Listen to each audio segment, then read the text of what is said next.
Dean was injured in a road traffic collision. He was a motorcyclist travelling along the main road when a car came through a junction and collided with him. He suffered serious orthopaedic injuries. It was deemed that the leg could not be saved and he underwent a through knee amputation. The damage to the leg, it completely smashed my lower bones, broke my upper femur, and collapsed two of my arteries on impact. And between the arteries not providing it any blood at the time and the condition of my bones, and the doctor's advice at that point was the best thing would be to amputate it. My goal, my aim is to try and provide help and support to clients in terms of rehabilitation.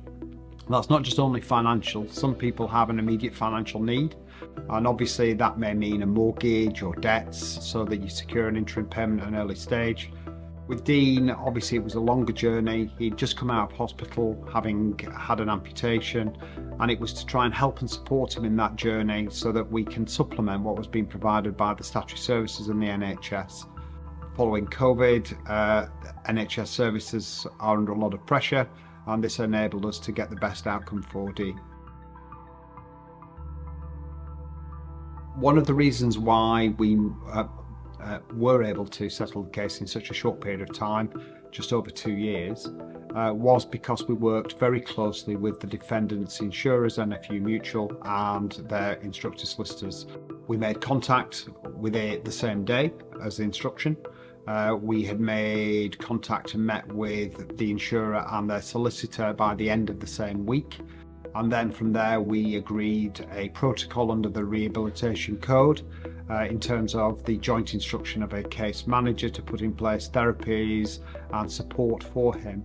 We were able to get Dorset Orthopaedics, so to have a state-of-the-art genium knee for him, as well as rehabilitation in terms of physiotherapy and psychological input. We were able to provide interim payments to help and support him, and with the defendant's insurers and their solicitors we agreed a timetable for the obtaining of evidence, exchange, and basically sitting down to have a joint settlement meeting. So that allowed us to do it in just over 2 years, which is very, very quick in terms of these things. It also allowed us a bit of time in terms of the 2 years to see where he was, because when I saw him initially he hadn't even returned to work. He did return to work but then reduced his hours, so the time frame worked within that.